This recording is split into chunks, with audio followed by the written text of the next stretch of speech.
আজকের ভিডিওতে আমরা ডিসকাস করব স্ট্রেচ মার্কস নিয়ে, যার সমস্যায় আপনারা অনেকেই ভুগছেন এবং আমার কাছে নানা ধরনের সলিউশন চাইছেন।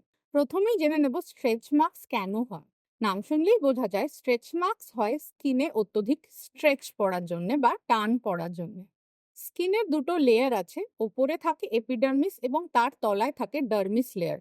এই ডার্মিস লেয়ারে আছে কোলাজেন এবং ইলাস্টিন ফাইবার, যার কাজ হচ্ছে স্কিনে কোনো রকম টান পড়লে সেটিকে আবার নর্মাল অবস্থায় ফিরিয়ে আনা।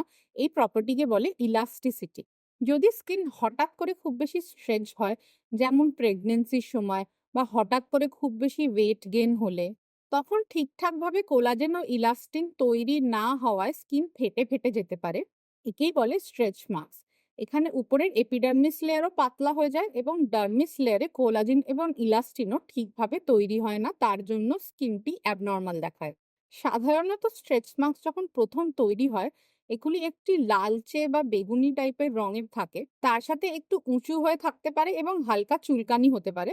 এই সময় লোকাল টিস্যুতে অ্যাক্টিভিটি চলতে থাকে এবং একে বলে স্ট্রায়া রুব্রা। এই লোকাল টিস্যু অ্যাক্টিভিটি কমে গেলে আস্তে আস্তে এই লালচে রং ফেড হয়ে সাদা হয়ে যায় এবং স্ট্রেচ মার্কসগুলিও উঁচু থেকে আস্তে আস্তে স্কিনের তলায় ডিপ্রেসড হয়ে যায়। এটি সবচেয়ে কমনলি দেখা যায় এবং একে বলে স্ট্রায়া অ্যালবা। তাহলে স্ট্রেচ মার্কস কাদের হতে পারে? স্ট্রেচ মার্কস হতে পারে যখন কোনো কারণে ত্বকের ওপর বেশি টান পড়ছে বা স্ট্রেচ পড়ছে। যেমন বয়ঃসন্ধির সময় যদি আপনার উচ্চতা বাড়ে, তাহলে তখন পিঠে, কাঁধে, হাঁটুতে, পেটে ইত্যাদি স্ট্রেচ মার্কস দেখা যেতে পারে। প্রেগন্যান্সির সময় পেটে স্ট্রেচ মার্কস খুবই কমন। এই স্ট্রেচ মার্কসকে বলে স্ট্রায়া গ্র্যাভিডেরাম। হঠাৎ করে ওজন বাড়লে পেটে বা থাইতে স্ট্রেচের জন্য স্ট্রেচ মার্কস দেখা যেতে পারে। জিম করে যদি হঠাৎ করে অনেকটা মাসল গেইন করেন, তাহলে বাইসেপসের আশেপাশে কাঁধে বা পিঠে স্ট্রেচ মার্কস দেখা যেতে পারে। এছাড়া যদি স্টেরয়েড ওষুধ খান বা লোকালি কোথাও খুব বেশি লাগিয়ে ফেলেন, তাহলে যেহেতু স্টেরয়েড ত্বকের টিস্যুকে নরমালি বাড়তে দেয় না, সেই জন্য এর জন্যও স্ট্রেচ মার্কস দেখা যেতে পারে। যদি আপনার ফ্যামিলিতে সহজেই স্ট্রেচ মার্কস হওয়ার হিস্ট্রি থাকে, তবে কিন্তু আপনারও এই রিস্ক বেশি থাকবে। এরপরে জেনে নেব স্ট্রেচ মার্কস হওয়া আপনি কিভাবে আটকাতে পারেন। স্ট্রেচ মার্কস আটকানোর কোনো শিওর শট উপায় নেই। সবচেয়ে ভালো উপায় হচ্ছে স্ট্রেচ মার্কস যে কারণগুলিতে হতে পারে সেগুলিকে এড়িয়ে চলা। অর্থাৎ খুব বেশি ওজন হঠাৎ করে উপর নিচে যেন না হয় সেটি খেয়াল রাখা, হঠাৎ করে খুব বেশি জিম না করা, স্টেরয়েড ওষুধ মিসইউজ বা অ্যাবিউজ না করা। তবে গ্রোথ স্পার্ট বা প্রেগনেন্সির জন্য আসা স্ট্রেচ মার্কসকে তো এইভাবে পুরোপুরি এড়ানো সম্ভব না, যেহেতু এগুলি ফিজিওলজিক্যাল। বাজারে আপনি অনেক ধরনের স্ট্রেচ মার্কস রিমুভাল ক্রিম দেখতে পাবেন, কিন্তু মাত্র কয়েকটি ইনগ্রিডিয়েন্ট আছে যা সাইন্টিফিক্যালি দেখা গেছে যে স্ট্রেচ মার্কসের টেন্ডেন্সি কম করতে পারে। তার মধ্যে প্রধান হচ্ছে হাইলিউরনিক অ্যাসিড এবং সেন্টেলা এশিয়াটিকা। তবে মনে রাখবেন, স্ট্রেচ মার্কস ক্রিমে ইনগ্রিডিয়েন্টস এর চেয়েও বেশি গুরুত্বপূর্ণ হচ্ছে ভালো করে মাসাজ করা, স্পেশালি প্রেগনেন্সিতে।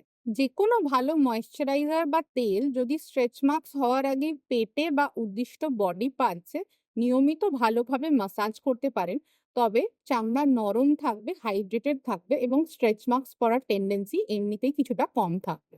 স্ট্রেচ মার্কস পড়ার লক্ষণ বা চান্স দেখলে আপনি এই প্রোডাক্টগুলি নিয়মিত ইউজ করতে পারেন। ইলাস্টোডার্ম ক্রিম, এর মধ্যে আছে বিভিন্ন ধরনের ময়েশ্চারাইজার এবং অয়েল। তার সাথে আছে প্রুভেন ইনগ্রিডিয়েন্টস সেন্টেলা এশিয়াটিকা এবং রেটিনল ডেরিভেটিভস, যা ডাইরেক্টলি স্ট্রেচ মার্কস আটকাতে পারে। মেডারমা স্ট্রেচ মার্কস ক্রিম, এর মধ্যে আছে হায়ালুরনিক অ্যাসিড এবং সেন্টেলা এশিয়াটিকা, যে দুটি প্রোভেন স্ট্রেচ মার্কস আটকানোর জন্য কাজ করে এবং স্কিনকে হাইড্রেটেড ও সফট রাখে।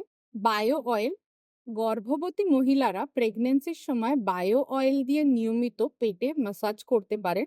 এই অয়েলে থাকে বিভিন্ন ধরনের কম্বিনেশন অয়েল।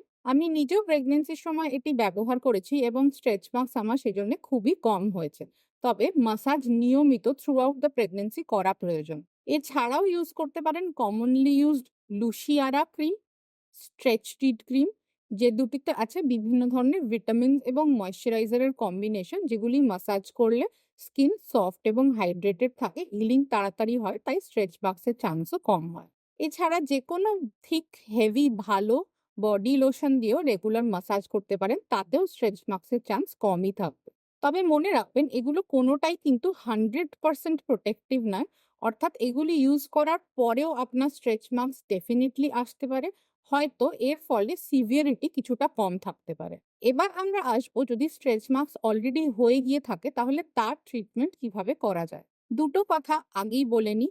১ নম্বর, স্ট্রেচ মার্কস কোনো ট্রিটমেন্ট দিয়েই 100% রিমুভ করা সম্ভব না এবং প্রোডাক্ট লাগিয়ে স্ট্রেচ মার্কসের খুব একটা লাভ হয় না। সাধারণভাবে প্রসিডিওরের প্রয়োজন হয় এবং সমস্ত ট্রিটমেন্ট করার পরেও স্ট্রেচ মার্কস পুরোপুরি যায় না, শুধু কিছুটা হালকা বা ফেড হয়। ২ নম্বর, স্ট্রেচ মার্কস যত তাড়াতাড়ি ট্রিট করা যায় তত ভালো। যখন স্ট্রেচ মার্কস ডেভেলপ করছে তখন সেটি ট্রিট করার বেস্ট টাইম।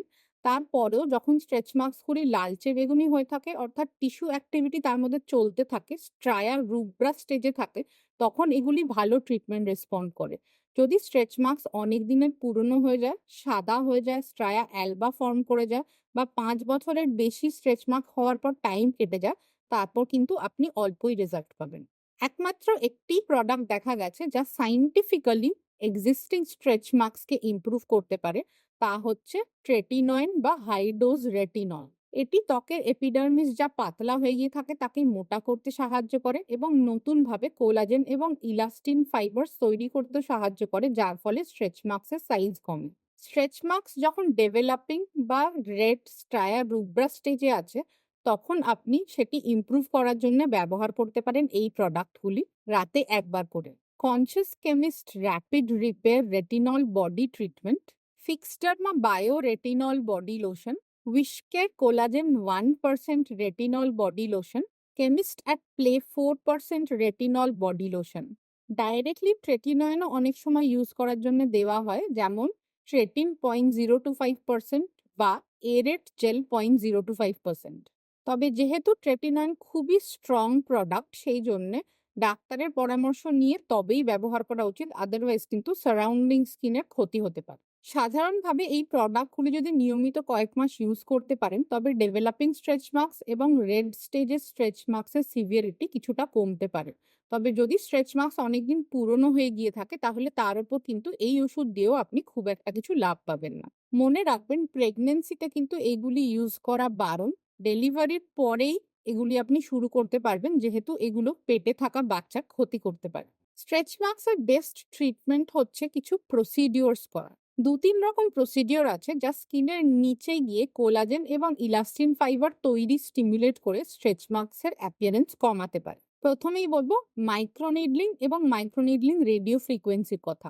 নাম শুনেই হয়তো বুঝতে পারছেন, এই ট্রিটমেন্টে ইউজ করা হয় মাইক্রো নিডলস, অর্থাৎ খুব ছোট ছোট সাইজের ছুঁচ যা স্কিনের মধ্যে ঢোকানো হয়। এই ছুঁচগুলি যখন স্কিনের ভেতর ঢোকে তখন স্কিনে এগুলি খুব ছোট্ট ছোট্ট মাইক্রো ইনজুরি করতে পারে, যার ফলে স্কিনের নর্মাল হিলিং রেসপন্স ট্রিগার্ড হয় এবং তাতেই নতুন কোলাজেন এবং ইলাস্টিন সৃষ্টি হয়, যার ফলে স্ট্রেচ মার্কসও কিছুটা সেরে যায়। মাইক্রো নিডলিং এর সঙ্গে কম্বাইন করা যেতে পারে রেডিও ফ্রিকোয়েন্সি।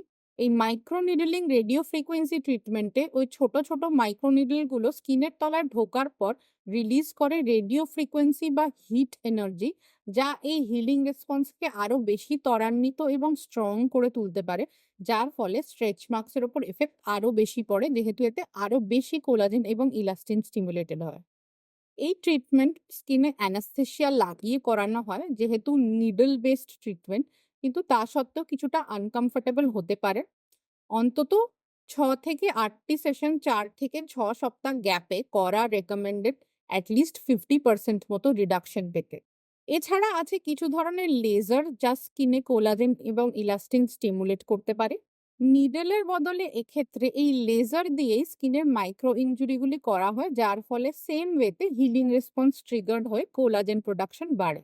এর এক্সাম্পল হচ্ছে কার্বন ডাই অক্সাইড লেজার এবং আরবিএম লেজার। এক্ষেত্রে কিন্তু প্রসিডিওরের পর অন্তত 7 দিন লাগে স্কিনকে পুরোপুরি হিল করতে এবং এটিও অ্যানাস্থেসিয়া লাগিয়েই করানো হয়। এটিও মাইক্রোনিডলিং রেডিও ফ্রিকোয়েন্সির মতো 4 থেকে 6 সপ্তাহের গ্যাপে অন্তত 6 থেকে 8টি সেশন করা রেকমেন্ডেড। এই ট্রিটমেন্টগুলি আমি আমার ক্লিনিকে নিয়মিত করে থাকি। এগুলো সেফ এবং এফেক্টিভ, তবে একটু এক্সপেন্সিভ। পার সেশন অন্তত 5 থেকে 10,000 টাকা বা এরিয়া সাইজ বুঝে তার থেকে বেশি টাকাও খরচা হতে পারে। এবং এই ট্রিটমেন্ট পুরো কমপ্লিট করার পরেও কিন্তু স্ট্রেচ মার্কস পুরোপুরি যায় না। 40-50% বা তার একটু বেশি ইমপ্রুভমেন্ট ম্যাক্সিমাম আপনি পেতে পারেন। আশা করি স্ট্রেচ মার্কস এবং তার ট্রিটমেন্ট সম্পর্কে আপনাদের ধারণা মোটামুটি ক্লিয়ার হয়েছে। যদি অন্য কোনো প্রশ্ন থাকে তবে আমায় কমেন্টে জানাতে পারেন। এক্ষেত্রে বলে দিই, স্ট্রেচ মার্কস এর উপর কিন্তু কোনো হোম রেমেডি কাজ করবে না।